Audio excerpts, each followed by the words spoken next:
sa mga uuwi, nag-send na yung opisina kung sino yung mga sasampa, sino yung mga uuwi. Okay? Dinivide pa rin nila sa dalawa yung batch ng mga pauwi. Ano? Now, mga pinag-usapan na natin yan, yung mga naiwan. So, let us be professional na kung ano yung maging desisyon ng opisina, let us accept it ko, no? Let us do our part lang naman. Huwag na tayong huwag na kayong baby crying. So let us be professional, ano? In addition, unfortunately, hindi sila nagbigay sa akin ng CTM. So diyan, so marami akong babayaran like stowaway dog search team, renewal of SSEC, and doon naman sa mga pauwi,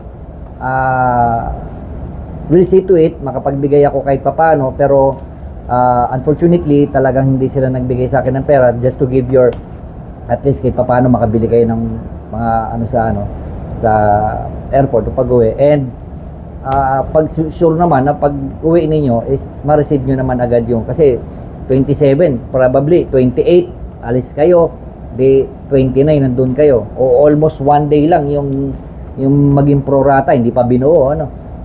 We'll see to it, ano. Now, kung wala ka namang pera, huwag ka nang malikot sa airport, baka makabasag ka. Gago! Talian lang, ha? Sino may mga pauwi? Mayor, talian yung mga kasamang malilikot. Huwag masyado malikot sa airport, baka makabasag, ha? Hindi, mapurnada pa yung pag-uwi. Okay? Yung mga hindi naman uuwi, more days, more money, ha?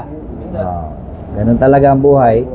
So, isipin na lang natin na na madagdagan pa ang iyong kaban ng bayan.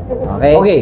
Now, the very important ng meeting natin ngayon is we will encounter a bad weather. So, ayan na, nararamdaman na natin kahit papano.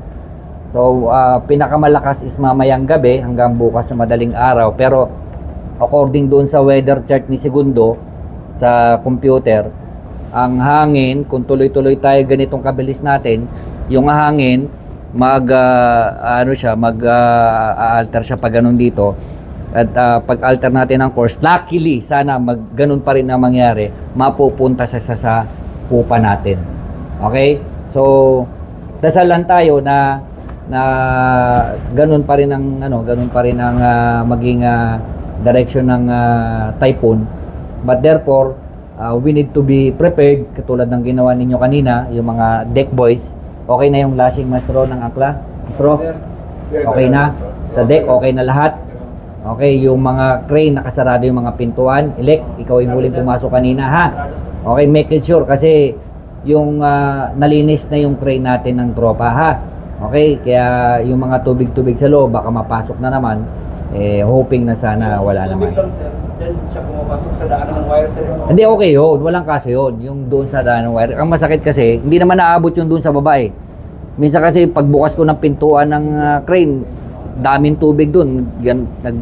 Susuro-suro na yung tubig doon sa Ibig sabihin, naiwan na kabukas yung pintuan. Hindi masyado nakasarado. Okay? Ganon din yung pintuan ng lifeboat third, ha? Verify. I-check nyo yung lifeboat kung nakasarado yung pintuan. Baka pasukin na naman ng tubig, ha? Okay, so to avoid yung mga inconvenience natin, so check na lang natin yung mga ganun, ha? Okay, magtulungan na lang tayo. Dito sa barko, we are one ship, so dapat talaga naman nagtutulungan lang tayo, okay? And wala munang simula ngayon, alauna, wala na munang lalabas sa Kubyata Maestro. Okay, so dito na lang muna kayo sa loob. Kahit sabihin nyo ng ganyan pa lang din naman. So, let us be prepared. Maganda yung handa na tayo. Wala naman na tayong inahabol sa Kubyerte. Okay? Yung maintenance, nandyan lang yan. Okay? Whatever it is, at least kahit paano, nakapauna na tayo. And alam naman ng opisina that we will encounter a heavy weather this coming days. So, ngayon nga, nararamdaman na natin. Okay?